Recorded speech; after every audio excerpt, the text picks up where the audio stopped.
Hey guys, welcome back to Kindergarten Ready. Okay, we are reading Junie B Jones and some sneaky peaky spying. Okay, it's written by Barbara Park. It is illustrated by Denise Brunkus. Okay, now she's in the grocery store, and remember she likes to be sneaky peaky spying. She get in trouble for it. Okay, so she just drank water, and who comes in the door?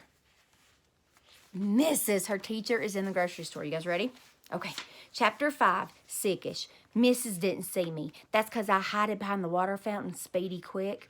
And guess what? She had a man with her, and I never even seen that guy before. Hey, who the heck is that? I said to just myself. Then I run my fastest to the cereal aisle to tell Mother what I saw. Only all of a sudden, I remembered how she told me no more spying, and so maybe I might get in trouble with her, I think. That's how come I stopped running, and I started to go back to peek at Mrs. some more, but Mother had already spotted me. Hey, where are you going? She called. Come here. Yeah, only I can't come there, I explained, because I just remembered something very important, and it's called I'm not done drinking yet. And then I run right back to the water fountain, only Mrs. and the strange man were already disappeared. Shoot, I said, where'd those sneaky Petes go to? After that, I had to look all over the store for those guys. First, I looked where the chocolate milk was, and then I looked where the pescetti and tomato sauce was, and I also looked where the delicious candy was. Only guess where I found them?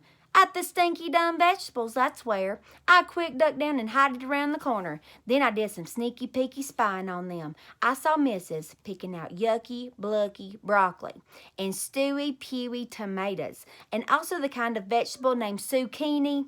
Except for then, the strange man snatched the zucchini right out of her hands, and he tried to put it back on the shelf. Only Mrs. grabbed it right back again, and she pretended to hit him on the head with it, and then they both started laughing very much.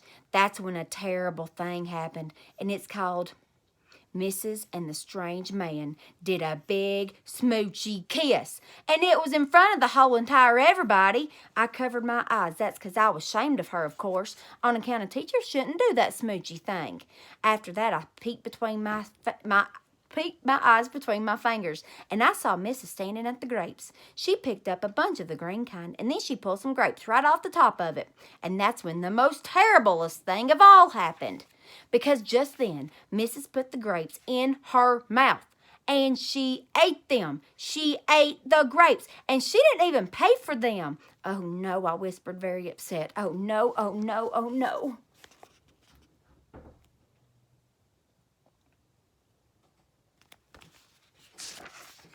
Because eating is the same thing as stealing, remember? And teachers aren't supposed to do stealing. Teachers are supposed to be perfecter than that, because they have to set a good example for little children. Well, after that, I felt very sickish in my stomach on account of Mrs. didn't even get caught and learn a lesson, because nobody saw what she did. Not the store guy, not the strange man, nobody. Nobody except for me. Chapter 6 is called Squeezy Lips. I didn't tattletale on Mrs. That's because if I told Mother, I would get in trouble for spying. And if I told the store guy, Mrs. might go to jail. And if so, I just kept it a secret inside my head. Because nobody can see secrets inside your head. Not even if they look in your ears. On Sunday, Grandma and Grandpa Miller came to our house for dinner. Only I couldn't talk to them that much. That's because secrets are very slippery, and I didn't want it to slip out of my mouth by accident.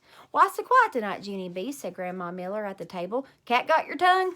My mouth went wide open. What cat, Grandma? Is it the same cat that got killed by the ice cream truck? How come he wants to get my tongue? Did the tongue get squished in the accident? Grandma Miller made a face, and then she didn't want to eat her roast beef anymore. Mother looked surprised at me. You sure did get chatty all of a sudden. Does this mean you're not mad about the cookies anymore? And so then I remembered to stop talking or else my secret might slip out. I squeezed my lips together very tight. And guess what else? Even the next day at school when I was on the bus to school, even the next day when I got on the bus to school, my lips stayed squeezed. Hey, Junie B, said my bestest friend Grace. I did a wave at her. That Grace frowned at me. How come you're not saying hi? You have to say hi. It's the rules. Except for I still didn't say hi. And so then she called me the name of Big Stinky. And when we got to school, that Grace told Lucille I was being a meanie. And so those two played horses all by themselves. And not me. That's how come I finally had to sing something very loud at them. I've got a secret. Ha, ha, ha, ha, ha, I sang. That Grace put her hands on her hips. So, she said, we don't care, do we? Except for just then, Lucille run over to me speedy quick, 'cause she cared, that's why. "If you tell me your secret, I'll be your bestest friend," she said. "Yeah, only I can't, Lucille," I explained, "'cause if I tell you my secret, Mrs. might get in big trouble, and so I have to keep it inside my head." Lucille did a frown at me. "It's not good to keep secrets inside your head, Junie B," she said. "My brother says keeping secrets inside your head makes pressure in there. Pretty soon, your head blows up." My eyes got very big at her. "Oh, no," I hollered real upset. Then I holded my head real tight with my hands, and I run my fastest to the nurse's office, 'cause she has Band-Aids to hold your head together, I think. Look at her. She's scared. I think she's in a panic. There you go. She's going to the nurse's office. "My head's going to blow, my head's going to blow," I yelled at the nurse. She jumped up from her desk and hurried over to me. "What's wrong, Junie B? Do you have a bad headache?" she asked. "No, I have a bad secret, and it's about Mrs., only I can't tell anybody. And now there's pressure in my head, and I need a Band-Aid or else it's going to explode." The nurse said to calm down to me, and then she put a Band-Aid on my head, and me and her went to principal's office. Principal's the boss of the school. Me and him know each other very good. That's because I keep on getting sent down there. And so now I'm not even afraid of that guy. Principal sat me down in a big wood chair. "Good afternoon, Junie B," he said. "What's the trouble today?" "Good afternoon," I said back. "My head's going to blow." Principal frowned at me. "Why do you think that?" he asked. I did a little bit of squirming, 'cause I got a secret in there, that's why, I said. Principal sat down at his big desk, and he folded his hands. "Maybe if you tell me your secret, I can help you," I said. He said, "Yeah, only I can't talk," I told him. Principal looked very disappointed at me. "But I thought you and I were pals," he said. "We are. I'm not even afraid of you." Principal did a chuckle. "Good, that's good," he said. "Then why don't you tell me what's bothering you?" Then I did a huffy breath at him. 'Cause the guy wouldn't listen to me, of course. "Yeah, I already said I can't talk. Remember that? 'Cause if I talk, then I might accidentally tell you that my teacher stole grapes at the grocery store. And then she might have to go to jail. And so that's how come I have to just keep it a secret inside my head, and that's all."